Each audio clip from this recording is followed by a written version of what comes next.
Selamat datang di channel Cerita Cinta. Channelnya cerita cinta romantis. Sebelum lanjut, mohon dukungannya dengan like dan subscribe dulu. Pembalasan istri tersakiti, bagian 23. Aau. Pekik Zoya, saat tak sengaja jarinya terluka, akibat gunting yang dipegangnya. Nando dengan sigap memeriksa luka Zoya. Ia memasukkan jari yang berdarah ke dalam mulutnya. Tentu saja apa yang dilakukan Nando, tak luput dari penglihatan Zoya. Gadis itu terkejut, dan langsung menarik tangannya.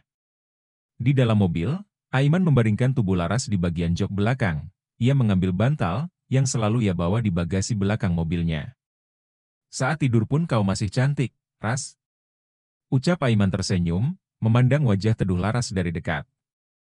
Aiman memarkirkan mobilnya tepat di halaman rumah Laras.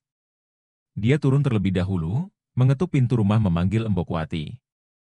Dari dalam rumah, Embok Wati langsung keluar dengan langkah terburu-buru membukakan pintu. Loh, Tuan cari Bu Laras yo? Bu Larasnya ndak ada, dia belum pulang, tanya Mbok Wati. Justru saya kesini mau nganterin Laras. Tadi dia lembur di butik, soalnya banyak kerjaan sekalian saya dateng bantuin. Dia ketiduran di sana, kasihan, jelas Aiman. Oh alah, Bu. Ya sudah, tolong bawa Bu Laras masuk ya, Tuan. Kalau bisa, bangunin aja biar nggak ada fitnah. Ucap Mbok Wati, dia tidak bisa sembarangan meminta Aiman menggendong tubuh Laras. Alangkah lebih baik, Laras dibangunkan meskipun ia juga tak tega. Ayo sama Mbok juga, biar dia nggak kaget kalau saya bangunin. Ajak Aiman membuka pintu mobil. Akhirnya Laras pun masuk ke dalam rumahnya. Aiman menatap kepergian wanita, yang mampu memporak-porandakan hatinya. Dia cukup senang, meski hanya mengantarkan Laras pulang. Senja, dia wanita yang berbeda. Izinkan aku untuk menyimpan rasaku padanya, perihal berjodoh atau tidaknya, biarlah Tuhan yang mengaturnya. Gumam Aiman membatin. Matahari sudah menampakkan wajahnya, sinarnya memancar ke segala penjuru arah. Wanita yang masih bergelung dengan selimutnya terusik, kala sinar matahari menyusup ke sela gordennya. Ia menggeliatkan tubuhnya, dan memijat kepalanya yang terasa pening. Aau, jam berapa ini? Tangannya terulur, menggapai benda pipih di atas nakasnya. Matanya membola, saat melihat jam menunjukkan jam 6:30 pagi. Waduh kesiangan. Sebuah notifikasi terdengar dari dalam HP-nya. Laras mengurungkan niatnya untuk pergi ke kamar mandi. Pelakunya sudah ditemukan, dia seorang model yang disewa untuk memata-matai hasil desain kalian berdua. Pemiliknya merupakan seorang desainer cukup terkenal, yang ingin menjatuhkan Bu Zoya. Desain Bu Zoya memang sudah terkenal di beberapa negara. Untuk itu, aku menunggu kedatangan Bu Laras di kantor polisi. Uja. Laras segera bergegas ke kamar mandi. Dia membersihkan tubuhnya, sebelum pergi sesuai pesan yang Puja sampaikan. Sementara itu, Zoya sudah lebih dulu sampai di kantor polisi. Di sana sudah ada seorang wanita berpakaian modis, tengah menunduk di hadapan polisi. Dengan bukti yang dikumpulkan oleh Puja, dia dimintai keterangan oleh pihak kepolisian. Dasar pencuri! Memangnya kau bisa lepas begitu saja? Oh tidak, aku akan meminta kerugian sampai kau mati kutu. Gerutu Zoya, dengan suara pelan. Laras tiba di kantor polisi. Zoya meminta Laras mendekat ke arahnya, dan membisikkan sesuatu di telinganya. Laras manggut-manggut, tanda bahwa dia paham dengan apa yang dibisikkan oleh Zoya. Semua rangkaian proses pemeriksaan dilakukan oleh pelaku dan juga pihak polisi. Saat ini, Zoya dan Laras hanya ingin melihat dalangnya datang ke hadapannya. Dan benar saja, Louis yang merupakan salah seorang desainer datang memenuhi panggilan kepolisian. Zoya tersenyum miring melihat kedatangannya. Mungkin kesabarannya kali ini sudah habis, menghadapi wanita serakah di hadapannya. Halo, Louis. Heh, ternyata sebagai plagiat emang sudah menjadi bakatmu ya? Oh, sayang sekali kau ini, punya otak tapi tidak berfungsi dengan baik. Cibir Zoya jebleh. Louis mendelik tajam. Dia duduk di hadapan polisi dan menyanggah semua tuduhan, yang dilayangkan oleh Puja beserta bukti-buktinya. Udah salah gak mau ngaku lagi.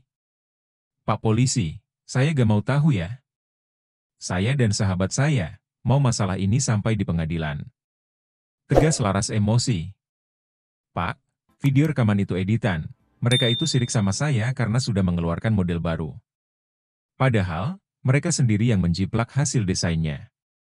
Sanggah Louis berapi-api. Oke, kalau lo sanggah semua buktinya. Ucap Zoya tersenyum miring, dia melipat tangannya di depan dadanya. Baiklah Pak Polisi, saya rasa sudah cukup. Bapak lepaskan saja wanita ini, saya ambil jalur damai tanpa meminta tuntutan apapun. Ucap Zoya dengan santainya. Louis menangkap hal yang tidak beres dari wajah Zoya. Sementara Laras, sudah mengerti apa yang dimaksudkan oleh Zoya. Dia menatap Zoya dan keduanya menganggukkan kepalanya. Lihatlah berdebah, bukan sekali ini saja kau menyanggah semua hasil curianmu. Sekarang, nikmatilah masamu sebelum kubuat kau malu. Batin Zoya sinis. Pihak kepolisian pun mengikuti kemauan Zoya. Senyum lega terlihat dari wajah pelaku, yang sudah diam-diam mengambil potret desain pakaian, yang sudah jadi milik Laras dan Zoya. Louis dengan gaya angkuhnya, pergi menaiki mobil mewahnya. Kacamata hitam bertengger di wajahnya serta senyum penuh kemenangan, ia tujukan pada Zoya dan Laras. Setelah mobil melaju memecah jalanan, Laras dan Zoya pun menyunggingkan senyumnya. Ayo sayang, kita bermain. Ucap Laras menyeringai. Aku sangat tidak sabar sekali, pasti dia ketakutan setelah reputasinya aku hancurkan. Ucap Zoya puas. Bu, saya sudah minta semuanya pada Rocky. Lapor Puja, yang tengah berdiri di belakang tubuh majikannya. Mainkan. Titah Zoya tegas. Puja menganggukkan kepalanya. Dia menekan nomor salah seorang yang bisa ia andalkan, dalam melakukan permainan cantik Zoya. Zoya mengajak Laras dan Puja pergi ke sebuah tempat makan. Tetapi Laras ingin Zoya dan Puja datang ke restorannya, sekalian dia juga mengecek pekerjaannya yang sudah beberapa hari tertunda. Tentu saja keduanya setuju. Sementara itu, media langsung digegerkan dengan sebuah berita dari salah satu stasiun TV. Semua rekaman dan juga bukti percakapan tertulis antara Zoya dan juga Louis terpampang di layar kaca publik. Zoya, Laras dan juga Puja tertawa melihat berita tersebut. Para wartawan langsung menyeruduk ke kediaman Louis untuk meminta klarifikasi dari berita yang beredar. Semua bukti yang diupdate di media adalah beberapa bukti yang sudah dikumpulkan sebelumnya oleh Puja. Tapi beberapa kali Louis menyangkalnya, dan Zoya membiarkannya untuk melihat sejauh mana wanita itu bermain. Akhirnya, kesabarannya sudah tidak bisa ditampung lagi dan meledak juga. Aiman menonton berita yang beredar, dia sangat bersyukur karena masalah Laras sudah bisa teratasi. Dia mengambil sebuah kotak berukuran kecil, di sana sudah ada sebuah cincin yang ia siapkan. Untuk seseorang, yang telah mengisi ruang hatinya, yang sudah lama hampa. Aku harap kau akan menerimanya, Ras. Aku tahu lukamu belum sepenuhnya kering, meskipun senyum di wajahmu sering terukir. Entah sejak kapan perasaan ini muncul padamu, tetapi akan kupastikan, kau dan langit menjadi prioritas di hidupku.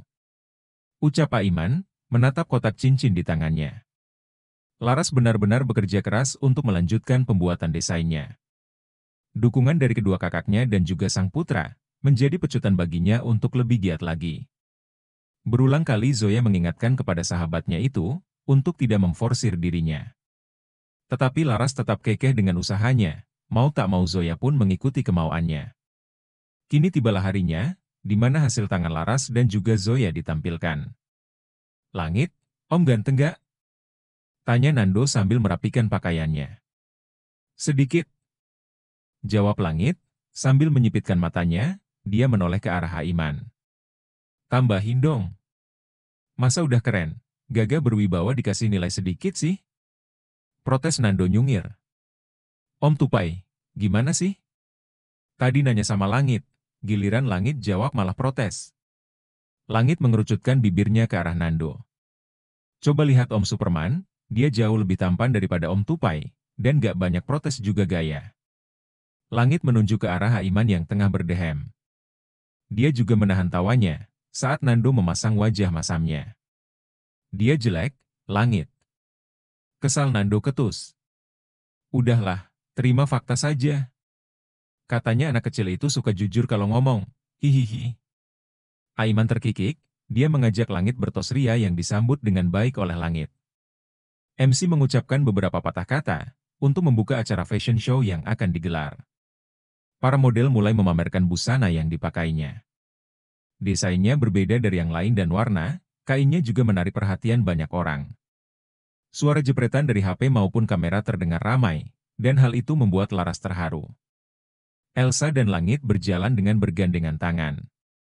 Senyumnya sangat manis dan raut wajah bahagia, keduanya terpancar dengan begitu jelas. Dari bagian kursi penonton, ada sepasang mata yang memperhatikan Langit dengan sendu. Seorang anak kecil yang dulunya dia banggakan, kini jauh lebih baik kehidupannya. El Langit, ucapnya lirihnya. Jeffrey memandang bangga sekaligus sedih, karena anak yang ia telantarkan berubah drastis. Ingin sekali Jeffrey berlari memeluk anak kandungnya, darah dagingnya yang tengah berpose dengan gaya andalannya. Suara riuh tepuk tangan saling bersahutan. Laras tak kuasa menahan tangisnya yang pecah saat itu juga. Dari bawah, Daryono, Desi beserta suaminya juga turut hadir memenuhi undangan dari Laras. Terpancar sudah raut penyesalan dari wajah Jeffrey, yang membuang berlian demi sebuah benalu. Yang mampu menghancurkan sebagian dari hidupnya. Beberapa ucapan selamat, ditujukan kepada Zoya dan Laras. Ada juga beberapa desainer terkenal, yang merupakan teman Zoya. Memberikan apresiasi atas karya atau brand, yang diberi nama, Zara's Fashion. Setelah acara selesai dilaksanakan, Laras dan Zoya menyambut jabatan tangan para tamu undangan spesial yang hadir untuk berpamitan pulang. Aiman si pria super PK terus memperhatikan gelagat Laras, dia langsung berjalan ke arah belakang Laras. Karena feelingnya mengatakan bahwa Laras tengah tak baik-baik saja. Nando sibuk bermain dengan Langit, sementara Bayu sudah lebih dulu pulang. Karena untuk melihat perkembangan program bayi yang sudah sebelumnya dijalani. Kepala Laras akan berputar, pandangannya pun kabur dan akhirnya bruk, ia pun ambruk. Bersambung.